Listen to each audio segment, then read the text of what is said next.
যেতিয়াৰ পৰা আমি অসমীয়া হ'ব পাহৰিছোঁ তেতিয়া অসমীয়াৰ বেমাৰ আৰম্ভ হৈছে 40 বছৰ বয়সৰ আগত আজিলৈকে কোনো এখন গাঁৱত মই ডায়েবেটিছ পেচেণ্ট দেখা নাছিলোঁ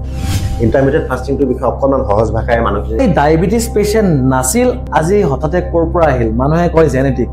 কি হ'ল অসমৰ মানুহবিলাকৰ জিনবিলাক সলনি হৈ গ'ল নেকি এই মদ চিগাৰেটটো বেয়া বস্তুৱে তাতকৈ বেয়া বস্তু হৈছে আমি এই মানে এই আপোনাৰ মিঠা অসমৰ জাতীয় আমাৰ গেছৰ সমস্যা এটা মানুহে কয় যে আপুনি নোখোৱাই থাকিলে গেছ হ'ব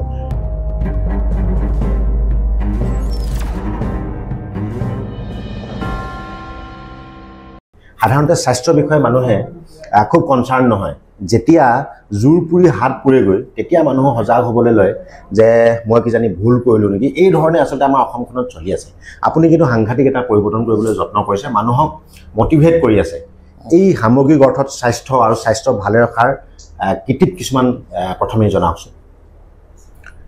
কিটিপ মানে প্ৰথম কথা হৈছে যে যেতিয়াৰ পৰা মই মানে কৈ থাকোঁ চব মিটিঙে যে যেতিয়াৰ পৰা আমি অসমীয়া হ'ব পাহৰিছোঁ তেতিয়া অসমীয়াৰ বেমাৰ আৰম্ভ হৈছে এইটো মানে মোৰ এতিয়া কমন ডাইলগ হৈ গ'ল আৰু 2 নম্বৰ কথাটো হ'ল যে আমাৰ 3খন হাত 3 নম্বৰ হাতখন বেছিকৈ ব্যৱহাৰ কৰোঁ এতিয়া প্ৰথম হাতলৈ আহিছোঁ বাওঁ হাত ইউজ হয় ৰাতিপুৱা ইউজ হয় ন সোঁ হাত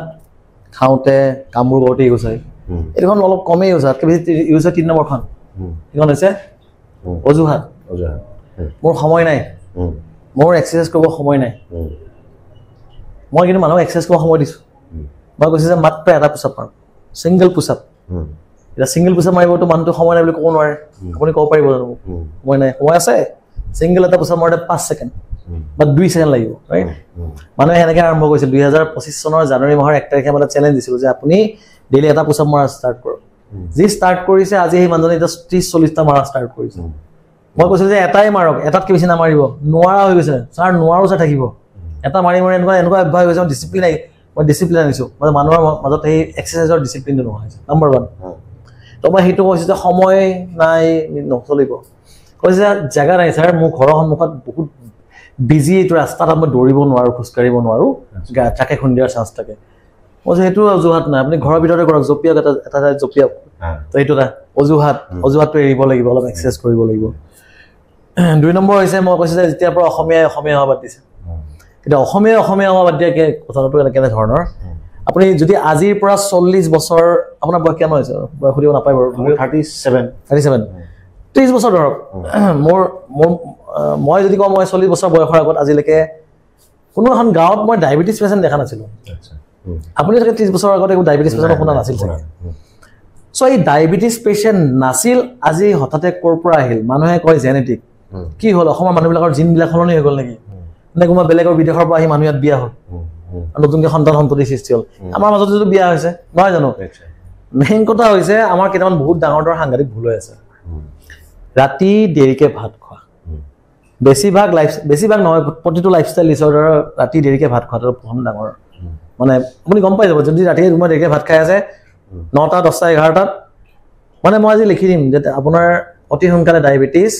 হাই ব্লাড প্ৰেছাৰ ফেটি লিভাৰ হাই কলেষ্ট্ৰল পাছলৈ মহিলা হ'লে PCOD থাইৰয়ডৰ সমস্যা পুৰুষৰ থাইৰয়ডৰ সমস্যা ইত্যাদি আৰু বেছি মানুহৰ এংজাইটি ডিপ্ৰেশ্যন মানসিক বেমাৰ এনেকুৱা হোৱাৰ চান্স থাকে নম্বৰ 1 ৰাতি দেৰিকৈ চ' সেইটো কাৰেকশ্যন কি ৰাতি সোনকালে ভাত খালে হ'ল পাৰিলে 8টা বা পাৰিলে চবতকৈ ভাল 7টা আৰু যিটো মানে এতিয়া যদি মই কওঁ মই ৰাতি 8টা বজাত ভাত খাম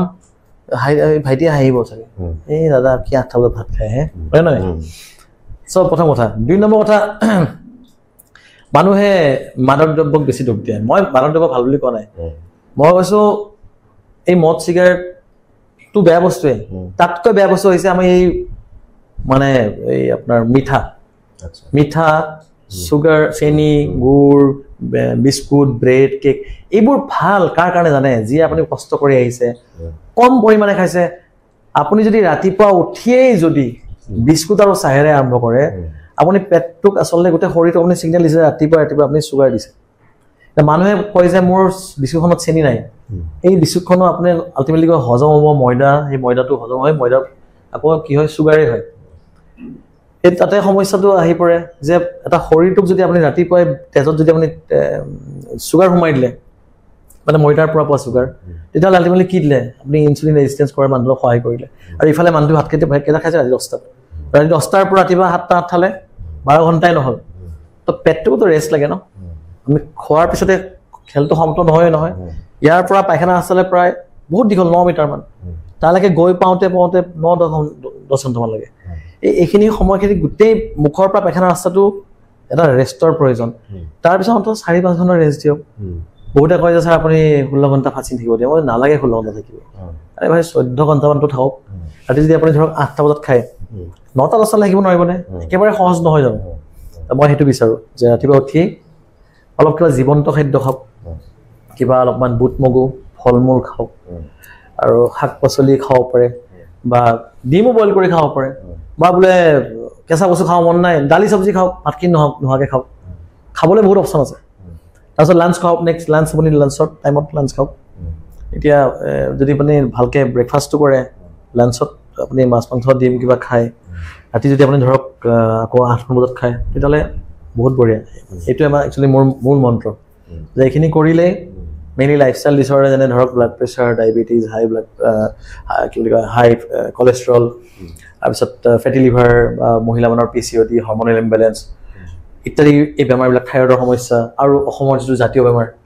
তোমাৰ মানে ধেমালিৰে কওঁ অসমৰ জাতীয় বেমাৰ গেছৰ সমস্যা এতিয়া মানুহে কয় যে আপুনি নোখোৱাকৈ থাকিলে গেছ হ'ব নোখোৱাকৈ থাকিলে নহয় নোখোৱাকৈ থাকিলে কেইদিনমানৰ কাৰণে গেছ হ'ব 2-3 দিনমানৰ কাৰণে কাৰণ আপুনি পেটটো অলৰেডি বেয়াকৈ ট্ৰেইনিং দি থৈ দিছে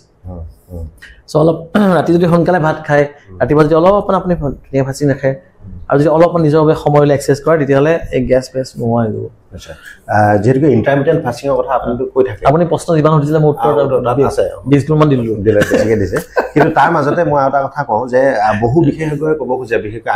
আয়ুৰ্বেদিক যিসকল বিশেষজ্ঞ তেওঁলোকে ক'ব খোজে যে পুৱাই আপুনি ৰজাৰ নিচিনা খাব লাগে তাৰপিছত আপুনি প্ৰজাৰ নিচিনা খাওক আৰু নিশা ভাগলৈ বা এই ধৰণে তেওঁলোকে কয় বা আপুনি যিটো সূৰ্যোদয়ৰ পূৰ্বেই খাওক মানে 3 নম্বৰ বাৰ যিটো খাব লাগে সেইটো একেবাৰে ভিক্ষাৰীৰ নিচিনা খাব লাগে এই ধৰণৰ এটা concept breakfast is the most important meal of the day কোনে উলিয়াইছিলে এইটো এটা কোম্পানী উলিয়াইছিলে আৰু তাৰ পিছৰ পৰা তেখেতলোকে এটা সেই উলিয়াই দিলে এখন নিজৰ প্ৰডাক্ট উলিয়াই দিলে এইবোৰ বিৰাট ডাঙৰ এবাৰ এইবিলাক মানে কি ক'ম আৰু মানে কেমেৰাত ফটো দিলে এইবোৰ ডাঙৰ স্কেম চাওক এতিয়া মই কোৱা কথাষাৰ কাৰোবাক মই জোৰ জবস্তি মানিবই লাগিব বুলিতো কোৱা নাই যিয়ে মানিব খোজে মানিব সুফল পাব নামানিলে ঠিক আছে আপোনাৰ লাইফ আপোনাৰ সেইটো কথাটো কি জানে এইবোৰ বস্তু আগৰ দিনতো চলি আহিছিলে সেইকাৰণে ককা আইতাহঁতৰ বেমাৰ নাছিল মোৰ ককাই মোৰ আইতাই 90 বছৰলৈকে ঢুকুৱা নাই 90 বছৰ গৈ কিবা এটা বেমাৰ হয় কেইদিনমানৰ ভিতৰতে ঢুকাই গ'ল কি কাৰণে বেমাৰ নাছিলে কি কাৰণে ডায়েবেটিছ আছিলে কি কাৰণে এইবোৰ বেমাৰ নাছিলে কথাটো কৈছোঁ আপোনাৰো চাগে এনেকুৱা ধৰণৰ হ'ব কাৰণ ৰাতি সোনকালে খানা খাইছিলে ৰাতিপুৱা উঠিছিলে কামত গৈছিলে পথাৰত গৈছিলে হাল বাইছিলে আইতাই একদম ঝাৰু লৈ বাহনি লৈ চপাই হেৰি কৰিছিলে আমি যদি একদম একো কাম নকৰোঁ তেখেতলোকৰ নিচিনা আৰু যদি আমি খায়ে থাকোঁ তেতিয়াহ'লে সেইটো তো আগতে মই আকৌ মানে কওঁ যে আগতে এই যিবিলাক ধৰক পেকেটত থকা বস্তু বটল থকা বস্তুবিলাক ইমান প্ৰয়োভৰ নাছিল আজিকালি এইবোৰ বহুত বাঢ়িলে পেকেটত থকা বস্তু বটল থকা বস্তু তো মই সেইবোৰ একেবাৰে খাবলৈ মানা কৰা নাই কেতিয়াবা মন গৈছে এটা খাওক নিজকে মাজে মাজে পাৰ্টি দিব লাগে মই মাহত 2 মাহত 3 মাহত কেতিয়া ময়ো ফাষ্ট ফুড খাওঁ এটা মই ক'ল্ড ড্ৰিংকছৰ বটল নলওঁ বাৰু 1 গ্লাছমান কিন্তু খাওঁ হয়তো প্ৰয়োজন এইটো মই একেবাৰে ৰেখিবনি হ'ব দিয়া নাই মানে আৰু সদায় এক্সাৰচাইজ কৰিব নালাগে এদিন আপুনিও বিচনাত লাং খাই পৰি শুৱক কোনো আপুনি কিন্তু এটলিষ্ট সপ্তাহত 6টা দিন আধা ঘণ্টাকেতো উলিয়াওক সেইটোও নোৱাৰে মানে কৈছোঁ নহয় অজুহাত 3 নম্বৰ হাত ইণ্টাৰমিডিয়েট ফাষ্টিং বিষয়ে মই জানো সময় খুব কম আপোনাৰ ইণ্টাৰমিডিয়েট ফাষ্টিংটোৰ বিষয়ে অকণমান সহজ ভাষাৰে মানুহখিনিক ইণ্টাৰমিডিয়েট ফাষ্টিং বুলি শব্দৰ নামটো পাহৰি যাওক আপুনি ভাবক যে মই ভালৰো ভাল খাদ্য খাম মাছে মঙহে কণীয়ে শাক পাচলিয়ে চব্জিয়ে চব খাম ভাত আৰু ৰুটিৰ পৰিমাণ অলপমান কম কৰি ল'ম অলপ কম সময়ত খাম কোনো 16 ঘণ্টা লাগে কোনো কথা নাই মই কৈছোঁ যে আপুনি অন্ততঃ বেলেগ নহয় 12 ঘণ্টাটো পাৰিব ৰাতি 8টাৰ পৰা ৰাতিপুৱা 8টালৈ থাকিব পাৰিব ৰাতি 8টাত খালে ৰাতিপুৱা 8টালৈ একো নাখালে ৰাতিপুৱা 8টাত যেতিয়া আপুনি খাব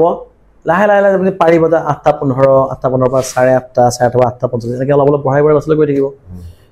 যেতিয়া আপুনি 14 ঘণ্টা 15 ঘণ্টা 16 ঘণ্টা পাৰে ফাষ্টিঙত তেতিয়া আপোনাৰ কাৰণে ভাল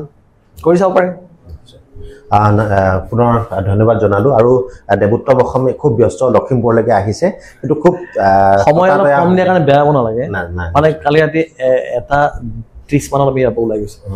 মই কাইলৈ যাম আমি মানে মই অসীম যাম নাৰায়ণপুৰ এতিয়া মানে আজি মোৰ 1:30-2টা বাজি যায় মানে নাৰায়ণপুৰত গৈ কালি মোৰ টোপনিয়াই থাকিব লাগিব বেয়া নহ'ব নিশ্চয় বেয়া নাপাওঁ কিন্তু পৰৱৰ্তী সময়ত আকৌ যদি লগ পাম আহে অহাবাৰ ভালকৈ বহি লয় ভাল নদী পাৰে চাৰে বহি লয় পথাৰে বহি লয় এনেকৈ ভালকৈ কথা পাতিম ধন্যবাদ